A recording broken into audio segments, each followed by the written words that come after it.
The whole truth and nothing but the truth is what you guys are about to hear in this video. Dante's Boxing Nation, what's going on, guys? A terrific, excellent weekend of boxing. I really enjoyed myself.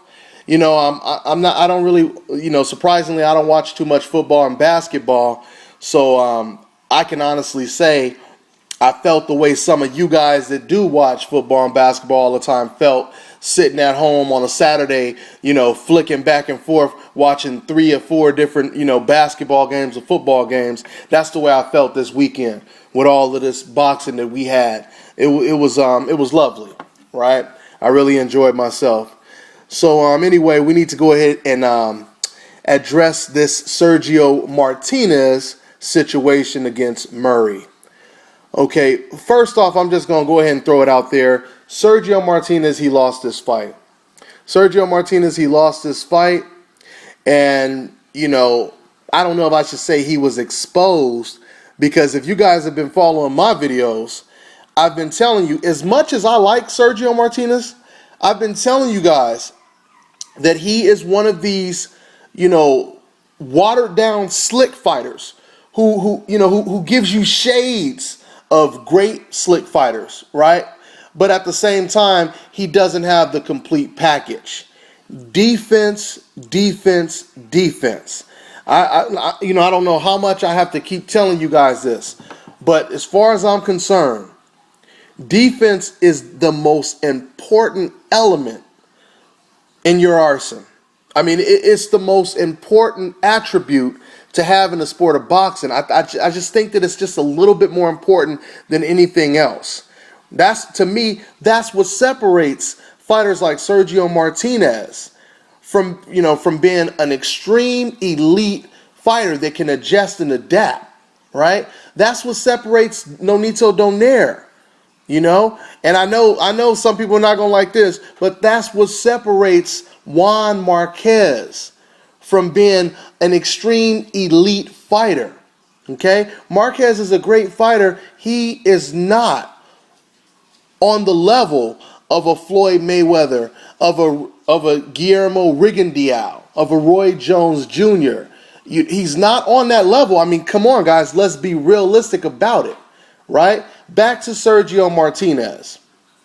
Now, Sergio Martinez, guys, and like I said, I've been telling you guys this for the longest. And I'm going to go back to the prediction I did with Martinez versus Chavez. Now, I'm going to tell you guys right now, I picked Chavez to upset and win that fight. Now, before you draw your own conclusion of where this is about to go, let me explain to you guys. When I broke that fight down, the way I broke it down, I said I believe that Sergio Martinez would most likely outbox Chavez easy for about 6 to 8 rounds. And then eventually, because of Martinez's lack of defense, for him being a slick boxer, because of his lack of defense, Chavez, who had been showing a little bit, a couple of shades of boxing ability, like against Marco Antonio Rubio and a couple other fighters, he showed some nice straight punches, nice crisp jabs, and beautiful straight right hands. Because I had seen that, and because I had noticed that almost every single European bum that Martinez had been fighting lately, these guys had been hitting Martinez at will with the same jab, the same right hand, over and over and over again, right? So I had assumed that, if Chavez, if he fights tall and he takes advantage of his natural given ability, right, of his height and his reach and all, then he's going to give Sergio Martinez problems in the later rounds, right? He's going, his hooks, his straights, his jabs, all of that, right? Now, in a way, my prediction almost came, it almost came to fruition. But, one thing I didn't expect when it came to Chavez is I didn't expect Chavez to try to fight like a 5'6" brawler with short arms, trying to emulate his father, Chavez Sr. That's what he did. I expected Chavez to try to fight tall, and he didn't do that, all right? Like I said, the reason why I predicted Chavez will win that fight is because of Martinez's lack of defense. Okay? When you have a lack of defense, you are vulnerable to not just losing to an intelligent boxer, you're also vulnerable to losing to, an aggressive brawler with just a little bit of common sense, right? You're vulnerable to losing to both of them.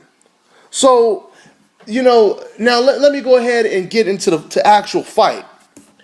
When I was watching this fight, after about the fourth round, I'm just shaking my head and I'm just thinking of, as much as I like Martinez, I'm thinking of how overrated he is as a fighter. I mean, he's not, Martinez, and it's going to sound very similar to the Donaire situation. Martinez always was a pound for pound fighter, but I'm not sure if he really deserved to be considered top 3, top 5 in the world. And the reason why is because when we were watching this fight, the same thing that was happening in the Barker fight, the same thing that was happening when he was fighting the Irish kid, the same thing was happening in this fight. Sergio Martinez, he stands in front of you with his hands down, right? Soon as his opponent throws a basic 1-2, it lands on Martinez's face almost 90% of the time, right? The only thing that Sergio Martinez has is his left hand. And I have been telling this, I've been telling people this since I first laid eyes on Martinez. The only thing he has is the left hand. He has the 1-2. Don't get me wrong, Sergio has a good jab too. But I used to say when Sergio Martinez first started getting the name and before he beat the Paul Williams in the world and all that kind of stuff, I would always tell people, I noticed he's very repetitive, Sergio is. He likes to just throw the 1-2 over and over and over again. That's what he's banking on. He's banking on nothing but the left hand, right? He's banking on nothing but the left hand. So when I was watching around the third, fourth round, because Murray, it took him some time to get warmed up, right? He was trying to get, Martinez's rhythm and everything. Around the third, fourth round, I'm sitting there watching the fight with my friends, and I noticed, Sergio Martinez is just standing in front of Murray with his hands down, right? And the only punch that Martinez is trying to land is his left hand. But because Murray had such a good, turtle shell defense where he was blocking so much, he pretty much nullified Sergio Martinez's left and his jab, right? So I'm sitting here, but at the time, Murray is still gun shy. And I'm saying to myself, now see Murray, I'm saying to my friends, Murray is sitting over here. He's standing right in front of Martinez's only weapon, which is the left hand, right? He's standing right in front of it. And it was so funny because as I was saying this to my friends, I said, all he has to do is do a little bit of a Mike Tyson bob and weave to get close to Martinez, to take away his straight punches, get close to him. Soon as Martinez puts his hands down and does his little shimmy, that's when Murray should bob and weave and attack with hooks and combinations and then get back out and start over. Do it over and over and over again. I swear to God, as soon as I said that, that's exactly what Murray did. That's exactly what he did around the fourth or the fifth round. Martinez would put his hands down, and Murray, he came in like kind of bobbing and weaving, and then he would get off like a 2-3 punch combination, right? And then he started to mix that in with his basic lead right hands, his 1-2s, and I'm telling you, man, every single round, Murray was landing these punches over and over and over again, right? I mean, like I said, guys, the whole thing is Sergio Martinez is a good-ass fighter. But the reality of it all is the media and the fans, they rooted for Sergio Martinez, right? And they wanted him to be the best fighter in the world, et cetera, et cetera. People who are diehard fans of Martinez, they're basically like, they've got their Roy Jones, they've got their this and that and this person, now we've got our Roy Jones. And of course Jim Lampley, the HBO hype machine, Like I said, he got into an argument one time with Max Kellerman, where Max was saying he has his favorite fighter is Roy Jones, and he basically has a Roy Jones style, and Jim Lampley took it as an insult. Because Jim was trying to say, no, no, no, no. And then Jim said, he had the nerve to say this. He said, me and Larry, we say he has somewhat of a different style, because it's like this aggressive, this and that and this and that. And it was funny because Max just shunned him off. And he was like, Jim, that ain't nothing but Roy Jones Jr. And actually, Roy Jones was there at the time, and of course, Roy just laughed about it. But it was funny because they were trying to basically say that, no, this guy, and he's better than Roy Jones, or he's tougher than Roy Jones. His style is more tougher, meaner, etc., etc. It's the typical HBO bullshit, right? But speaking of the typical HBO bullshit, I forgot to mention this, and I meant to mention it at the beginning of this video. But do you guys notice the new highlights that come on when HBO boxing first airs, when it first comes on? You know how before when HBO first came on, when HBO boxing first came on, what fighters did they show as in the highlights? They would show Floyd Mayweather, then they would show Manny Pacquiao, then they would show Adrian Broner, right? Did you guys notice the new highlights now? To just show how low HBO has sunk. Now their highlights show Sergio Martinez, Manny Pacquiao, and Brandon Rios. Are you fucking serious? Brandon Rios. Now you know what all three of these fighters have in common? Regardless of what them judges just said last night, all three of these guys are coming off a loss. Manny Pacquiao coming off of 2 losses. Brandon Rios just came off of a loss. Sergio Martinez, he just came off of a loss. This is how low HBO has sunk, guys. This is how low they have sunk. This is the best that they have to offer. This is the best that HBO has to offer, right? All of their fighters are on the decline. And it's just a fat ass case of karma. They got what was coming to their biased ass.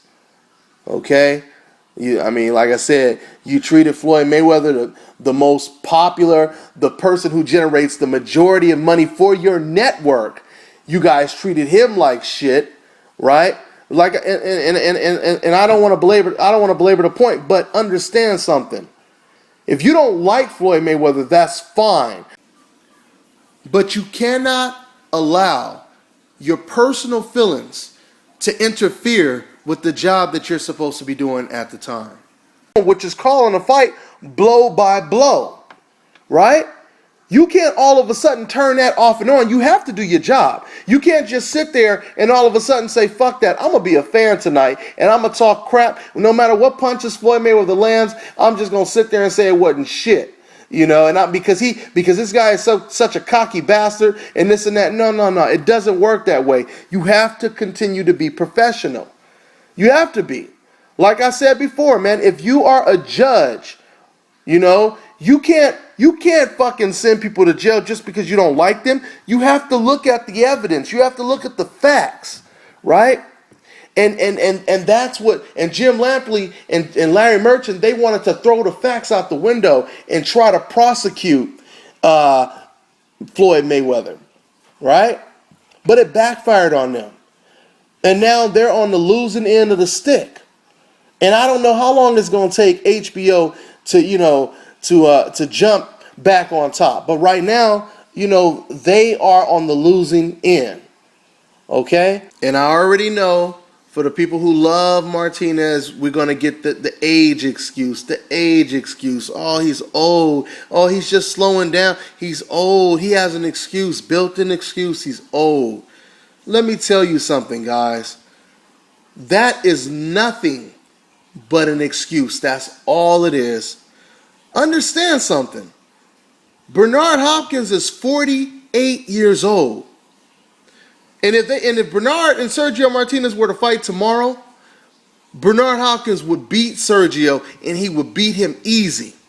And because Martinez is so easy to hit, it would be a pleasing fight, and it would bring out the best in Bernard Hopkins. Okay? Hopkins is 48. Marquez is 38. Floyd Mayweather is 36. Okay? Glenn Johnson was looking good all the way to he was in his mid-40s. All right? Don't give me this bullshit candy ass old man excuse. All right? I mean, what are you trying to say? Are you guys trying to say that fighters like Floyd Mayweather and Bernard Hopkins are just superheroes?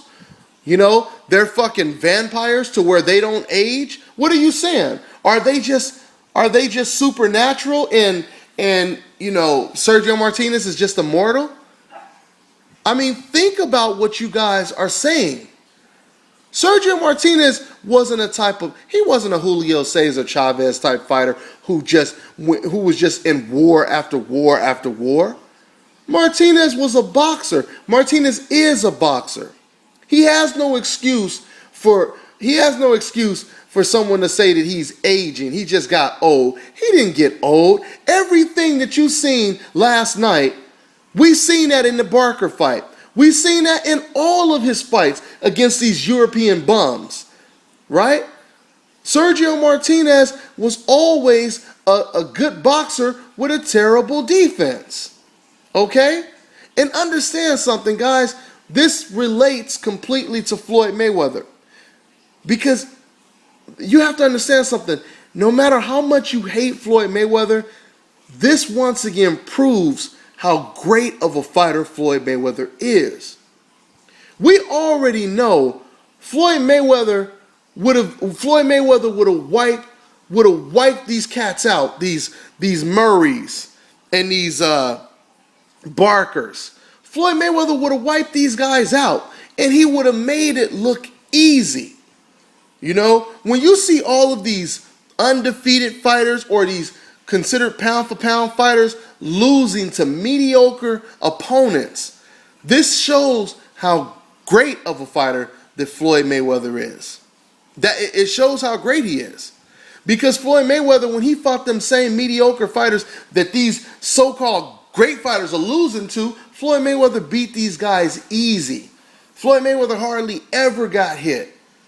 And now he's still fighting great competition, right? I mean, just think about it. The guy that Sergio Martinez fought last night, is that guy, Murray, can you really say he's as good as a Robert Guerrero? I wouldn't even say he's as good as Robert Guerrero. I mean, we can argue and say they're on the same level. But this is the point that I'm making. Murray was no better than a Victor Ortiz. And when I say he was no better, I mean Victor Ortiz was better than him. Robert Guerrero is better than him. Juan Marquez is way better than a Murray, right? And these are all fighters that Floyd Mayweather beat easy, okay?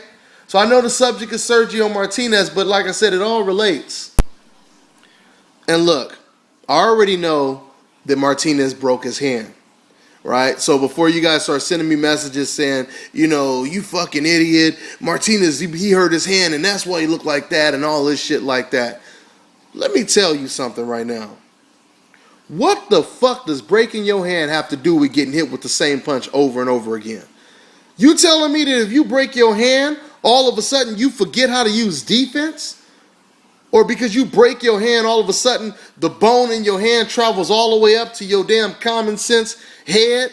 Now you don't know how to fucking move to the side when a right hand comes to your damn head? Come on, man. Don't play with me, guys. Don't sit over here and talk to me like I'm a damn fool. Or maybe I should rephrase that. Don't talk to me like you're a damn fool. Okay? Because you're wasting everybody's time sending these silly ass messages. Okay? When Floyd Mayweather fought against Carlos Hernandez, he had a broken fucking hand. I didn't see Floyd all of a sudden get hit with 10 right hands in 3 rounds. Did you guys see that? When Roy Jones fought David Telesco at Radio Hall, I didn't see him get hit. I didn't see him get drilled with the same jabs, the same right hands. Breaking your hand ain't got shit to do with your defense. Okay? Now it may have something to do with why you are not as effective when you throw it, but it has nothing to do with your defense. Okay? And not only that, but Sergio Martinez has looked like that against all of his last 3 or 4 opponents. The only opponent where he didn't really look that much like that was in the Chavez fight. But even though he did end up getting caught once Chavez started to let his hands go, because like I said before, Chavez, he didn't let his hands go in the first 6, 7, 8 rounds of the fight, right? As soon as he let his hands go, he started to catch Martinez with the same hook over and over, right, until he ended up knocking him down and almost knocking him out. But anyway, it's really, I'm really curious to know what Sergio Martinez is going to do next. Because as far as I understand something too, something else I forgot to mention. Murray was a hand-picked opponent by Sergio Martinez himself, and he lost to a hand-picked opponent. Once again, this is what I mean when I say people trying to make these silly ass, excuses saying, oh, Floyd only wins because he only fights people he knows that he can beat and this and that. Sergio Martinez just fought a guy that he thought he knew that he could beat. And what happened? He lost to him. Fighters pick opponents that they know that they could beat all the time and they lose. None of this shit is anything new. It's just a double standard that will continue to exist in the sport of boxing, but it really doesn't matter because as long as we know who the best fighters in the world, that's really all that matters. You can cry all you want, make all the excuses you want when the guy you didn't want to win beats your guy. Say you don't like his style, say you don't like what color he wears, he moves too much. Whatever you want to say, it doesn't matter. Your guy lost to him, and now you have to find another guy to replace the guy you just lost. So back to Sergio Martinez. I thought it was a robbery. Sergio was lucky that fight was in Argentina. Sergio Martinez would get destroyed if he were to ever get in the ring with Golovkin. The fight would not go more than 6 rounds. He would be TKO'd, knocked out. He would be knocked out, whatever you want to call it. He has no chance against Golovkin. 0. Okay? Matter of fact, I'm going to tell you right now, and I personally believe that Golovkin is the best middleweight. I don't even think Peter Quillen could beat Golovkin. I think Golovkin is the best middleweight right now. All right? So, that's really that's pretty much all my thoughts on this Sergio Martinez fight. Oh, you know what? One more thing. And I'm going to tell you, they would be fucking idiots if they don't jump on this shit. Canelo Alvarez, somebody who came in his last fight, the day of the fight, at 172 pounds, right?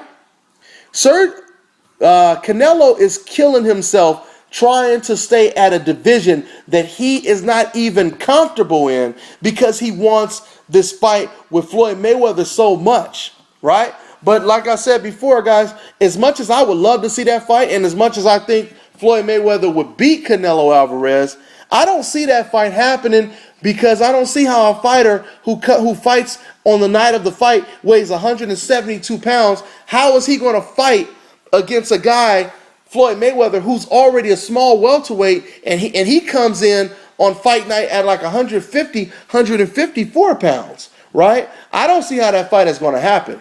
I really don't see. But what I think that Canelo should do right now to really, really get the respect of everyone, wouldn't it be smart, especially after you see Sergio looking vulnerable?